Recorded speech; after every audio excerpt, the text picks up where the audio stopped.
Welcome to Unbound, the podcast with Beth Curry, author, storyteller, and survivor. This is where books meet real life, where Beth reads chapters from her work and breaks free from the traditional audiobook format, diving deeper into the personal experiences, lessons, and liberation behind every page. Nothing is off limits. Let's get unbound. Hello, everyone. Welcome back to Unbound. I'm Beth Curry. Today's chapter is called Fading Echoes of a Vibrant Mind, and it kind of touches on watching Mom's world get smaller. So, she once kind of had these large events at the church, and she hosted these endless gatherings, and now, too much noise is a bit too much for her. Too many people is too much for her. And I'm also going to talk about one of the hardest questions that she asks me frequently, which has turned more into a statement now and less of a question, and that's, can I come and live with you? So I'm just going to start. Fading Echoes of a Vibrant Mind. The changes in Mom's response to stimulation have become increasingly apparent. She once commanded large functions and hosted endless gatherings, and now she shrinks from too much noise, too many people, too much of anything. It's like watching someone's world gradually contract, the edges drawing in for safety. In louder environments, like the dining room during peak hours, the lobby when someone's wheeling a cart through, the common room during activities, she becomes almost childlike. Her voice gets smaller, her shoulders hunch slightly, her eyes dart around as if searching for escape routes. The cacophony of voices and sounds seems to overwhelm her processing abilities, leaving her vulnerable and uncertain. "It's too noisy," she'll whisper, her hand finding mine like I used to reach for hers in crowded places when I was little. This role reversal strikes me every time. Now I'm the one providing the anchor in chaos. But sometimes she loses her filter and yells across the room at the very person making the noise in a very angry fashion. This is hard to watch sometimes, as I know she would be shocked at her own behavior. This isn't how she was. She was always very careful to not hurt or offend others. When more than a couple people visit at once, I've noticed her coping mechanisms kick in. Suddenly her hip hurts, maybe her stomach, or she's developing a headache, or she's just so tired. These aren't conscious fabrications. Her brain seems to manifest physical responses to emotional overwhelm. "I think I need to rest now," she'll announce in the middle of family visits, her way of signaling that her processing capacity has reached its limit. Most times she'll actually drift off to sleep, her mind's way of hitting the reset button when everything becomes too much. It's another adjustment in how we interact with her, learning to keep visits smaller, quieter, more controlled. Finding the sweet spot between engagement and overwhelm, watching for the signs that she's reaching her limits before the anxiety or physical complaints begin. We've learned to adapt our visits like adjusting the dimmer switch on a light, keeping things soft, controlled, and manageable. One-on-one interactions have become our gold standard. In these quieter moments, Mom can focus, engage, and stay present longer without retreating into confusion or complaint. The strategies are simple but crucial. Never more than 2 visitors at once. Keeping visits in her room rather than common areas when possible. Morning or early afternoon visits when she's freshest. Watching for signs of overwhelm, like that slight tension around her eyes or the way her hands start fidgeting, and being ready to end things before she reaches her limit. We rarely take her out anymore. While Willow Grove might not be her favorite place, it's become her safe space. The familiar walls and routines provide a container for her increasingly overwhelming world. Even short trips to family homes can throw her off balance now. Too many people, too many stimuli, too many chances for confusion, and often too much begging to stay forever while also wanting to leave. "Can we go back now?" she'll ask when we do venture out, her voice carrying that edge of anxiety that means she's reaching capacity. It doesn't matter if we've only been gone for an hour. When she's done, she's done. She seems to find comfort in the quiet predictability of her room now. I've learned to read her cues like a weather map, watching for those early warning signs of storm clouds gathering. Her sentences getting shorter, her eyes darting around, the emergence of physical complaints, her voice becoming smaller, and that slight retreat into herself. When I see these signs, I know it's time to wrap things up, to help her find a way back to calm before the overwhelm takes over completely. Sometimes this means ending a visit earlier than planned, but better to leave while the experience is still positive than push her past her limits. Can I come live with you? The question comes almost every visit now, breaking my heart in new ways each time. I'll give you all my money, she adds, as if this would somehow make the impossible possible. This is pure mom logic. She always believed love and resources could solve any problem. After all, isn't that how she lived her life? Taking care of others, opening her home and making room for everyone who needed it? But we're not her. We don't have her seemingly limitless capacity for caregiving. When she suggests moving in with us, I have to fight back the guilt that threatens to drown me. How do you explain to someone who gave everything to everyone that not all of us are built that way? That sometimes love means knowing your limitations. We can't take care of you in the way professionals can, Mom, I tell her, the words tasting bitter every time. You could all quit your jobs, she suggests, as if it's that simple, as if dedicating ourselves to her care would be as natural as breathing, the way it was for her when she was caring for others. The hardest part is knowing that this isn't really about money or logistics. It's about her wanting to go home, to family, to something that feels normal. But I've seen what full-time caregiving does to parent-child relationships. I want to remain her daughter. I need to remain her daughter. The moment I become her caregiver, something precious would be lost. The very connection she's trying to hold on to. I just want to go home, she'll say, and I hear all the layers in that simple statement. Home isn't just a place. It's a time when she was independent, capable, herself. But that home doesn't exist anymore, and pretending we could recreate it would only hurt us both. The guilt sits heavy, though. Mom never said no to anyone who needed help. Now has to hear her daughter say no to her. Even knowing it's the right decision doesn't make it easier. Every "we can't, Mom" feels like a betrayal of her lifelong example of sacrificial care. The guilt is a pretty constant companion for me now, showing up with each "please let me come home with you" and lingering long after our visits end. It whispers in my ear during sleepless nights. She took care of everyone. Why can't you take care of her? It shadows me when I leave Willow Grove, her hopeful suggestions about giving us her money still hanging in the air. It's exhausting. But I've learned, partly through my psychology background, partly through hard experience, that guilt isn't always a reliable compass. Mom took care of others, yes, but she did it when she was healthy, capable, and in her element. She wasn't managing her own declining cognitive function while trying to care for others. She wasn't trying to maintain her own mental health while watching a parent slowly slip away. Setting boundaries feels like a betrayal of her example, but maybe it's actually honoring her in a different way. Mom always taught us to know ourselves, to be honest about our capabilities. Wouldn't pretending I could handle full-time caregiving be a bigger betrayal? Wouldn't destroying my own mental health and potentially damaging our relationship be the opposite of what she would want? I just want to help you, she'll say, offering her money again, and I'll hear echoes of how she used to be, always finding ways to support others, always giving. But the boundaries have to hold, even when they hurt us both. Because what she needs isn't just care. She needs professional care. She needs people who can maintain emotional distance while providing physical proximity. She needs caregivers who won't be devastated when she asks for the 10th time where Dave is. I love you, Mom. I tell her instead of engaging with the money offers. And I'm here. I'm just here in a different way. Sometimes she understands. Sometimes she doesn't. Sometimes she'll say, I know you can't take care of me. And in the next breath, offer all her money again. The guilt rides these waves with us, rising and falling, but the boundaries have to remain. Solid shoreline against an emotional tide. Finding ways to show care within our limitations has become its own kind of art.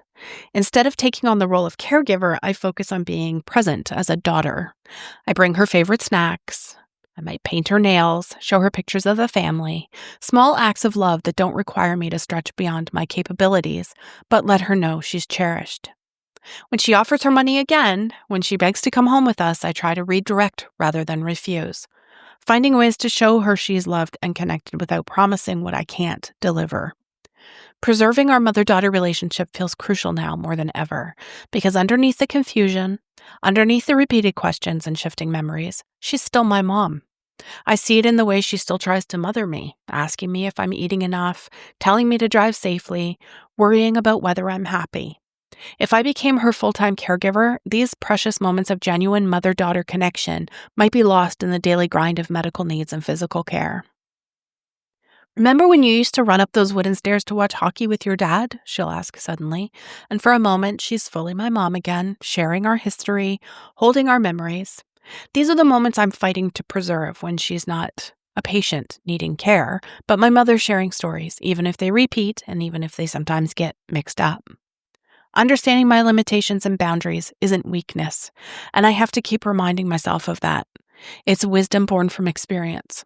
Through my work with the local police service supporting victims, taught me the crucial importance of recognizing compassion fatigue. We learned that it's not a sign of failure, but rather a natural response to carrying others' emotional burdens. And being an empath on top of it, and I know what I'm capable of. Compassion fatigue can sneak up gradually like water slowly filling a bucket. Each emotional investment, each painful story we absorb, each person we try to help adds another drop. For me, it's happened more than once. That overwhelming feeling of emotional exhaustion where your capacity to care feels stretched paper thin. This understanding helps me navigate my role in Mom's journey. I am her daughter, not her caregiver. It's a crucial distinction that protects both our relationship and my mental health. When I sit with her at Willow Grove, I'm there to love her, to record her stories, to be present as her child, not to shoulder the full weight of her care. Professional caregivers are trained for the daily challenges of dementia care. They have systems in place, emotional boundaries, and the ability to clock out. They can provide the consistent round-the-clock care Mom needs while maintaining their own well-being. My role is different, to preserve our mother-daughter bond, to capture her memories, to love her without burning myself out.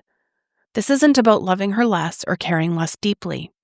It's about loving her in a sustainable way that honors both her needs and my limitations.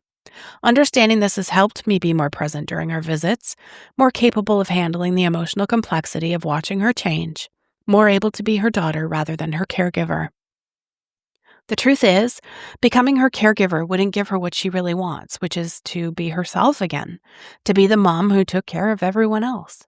By maintaining my role as daughter, I can at least give her moments where she still gets to be mom. When she fusses over my sweater being too thin or asks if I'm getting enough sleep, she gets to feel like herself again, if only briefly. "I love you, Mom," I tell her as I leave, and this, at least, needs no explanation. No boundaries, no limitations. In this, I can be as generous as she always was. Each time I visit, I gather all my broken pieces, glue them hurriedly together, and walk into Willow Grove, as whole as I can manage to be. Okay, so that was a little shorter, that chapter. Had some long episodes lately, and I keep saying, maybe this one's shorter. Anyway, so I wanted to talk about compassion fatigue. The concept of compassion fatigue is something that I learned. I was actually trained.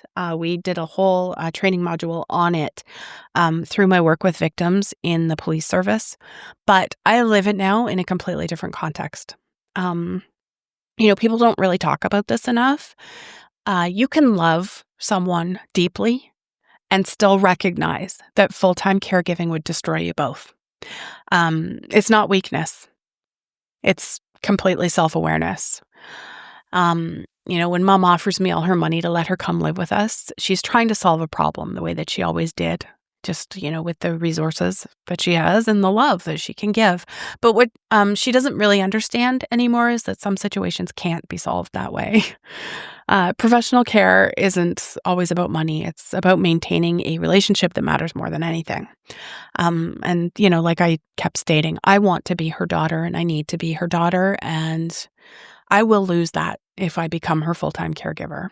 And she loses it too, and I don't want that loss. We're already losing enough. I don't want that. I also mentioned in the chapter that compassion fatigue kind of fills you like water in a bucket, drop by drop. What I didn't say is that there's no way to empty that bucket completely. You can pour some of it out through therapy or through breaks or through self-care, but once you've absorbed someone's pain, you carry pieces of it forever. And knowing this and knowing my bucket already has water in it from years of victim work and from my own traumas and recent painful experiences and losses and watching my dad die, it kind of helps me understand why I can't be mom's primary caregiver. So, like, as sad as all that shit was, it's also kind of been a blessing. It's not that I don't love her enough. It's that I know myself well enough to recognize I would break under that weight. And a broken daughter serves, absolutely no one. So I'm going to jump into some questions now because I have a whole bunch here and I want to try to get to them all. First one is from Angela. Angela says, in the Little Things chapter, you wrote about choosing honesty versus kindness when your mom asks about Dave. Have you found that one approach works better overall? Honestly, Angela, no, there's no one size fits all answer. So what I've learned to read is, I said this before, her energy in that particular moment. Sometimes she needs the truth, even though it hurts. Sometimes redirection serves her better, serves me better. What I found is that, when I catch her anxiety building before she asks the question directly, I can redirect and avoid that loop completely. But once she's asking, I don't have Dave anymore, she's already accessed some awareness, and vague answers just frustrate her more. It's pretty exhausting never knowing which approach to use, but this disease is exhausting. So, nothing we can do about that. Next question comes from Rob. You mentioned in warning signs that your mom loses her filter sometimes. Can you talk more about what that looks like and how you handle it in public? Yeah. So the filter loss is one of the hardest things to navigate socially. Mom will say things now that she would have never said before, blunt observations about people's appearance, inappropriate comments, swearing like a trucker in situations where she she wouldn't have ever dreamed of it before. I'm sorry, it makes me laugh. Like this little detail just actually brings me joy. Because sometimes I'll be reserved too, but then I'll drop like an F-bomb or something. Anyway, in public, I've learned to run interference when possible, but we don't really go out in public anymore. If I see her gearing up to say something, I'll try to redirect. If she's already said it, I'll apologize to whoever's on the receiving end and explain briefly that she's got dementia. But honestly, some people get it. They just get it. And some don't. The judgmental looks, suck, especially because I know how mortified mom would be if she understood what she was doing, because this isn't who she is, right? This is completely the disease. Next question is from Sarah. The Through the Fog section mentioned sundowning, and you said you visit earlier in the day, but what about the staff who have to work with her during those difficult evening hours? Sarah, that's a thoughtful question. I will address the Willow Grove staff, but I will also say that mom sleeps a lot. And I think that they just allow that to happen because maybe it's easier, maybe it's better for her. I don't know. They know, better than I would. But anyway, they're incredible. They deal with sundowning across multiple residents probably every single day. And I'm sure that they have strategies like maintaining their routines and staying calm and, not really arguing with confused residents. But I won't lie. I know it's hard on them too. Dementia care workers are undervalued and most definitely underpaid for the emotional and physical labor that they do. They show up every day for people's hardest moments. And they do that so that I don't have to. When I visit during mom's good hours and leave before sundowning hits, I am acutely aware that someone else is handling the harder part. And that guilt is part of why I try to be so appreciative with the staff because, they are doing what I can't. Next question is from Patricia. Beth, do you ever tell her Dave is at work or running errands instead of saying he's gone? Would that be kinder? Yep, I've talked about this and I will talk about it again. I struggle with this every time. I've tried both. I do redirect. He's not here right now, Mom. And that can work if I catch it early enough. But if she's specifically asking, I don't have him anymore. Like I said, she's already accessed some awareness that he's gone. Vague answer doesn't satisfy that. And she'll keep pushing until she gets the truth. And then we're right back into that stupid loop anyway. I also said Mom asked for honesty in clearer moments. And every time I consider the gentle lie, I hear that request. There's, no perfect answer here. Some days I tell the truth. Some days I redirect. I just kind of try to read what she needs in that specific moment, and I forgive myself when I get it wrong. Next question is from Dave. Hi, Dave. You mentioned she sometimes laughs about her memory loss. How do you tell the difference between genuine humor and covering up fear or embarrassment? That's a pretty insightful question. I watch her eyes. So when the humor is genuine, when she says something like, well, at least every day is a surprise, there's a lightness in her face, like her eyes crinkle.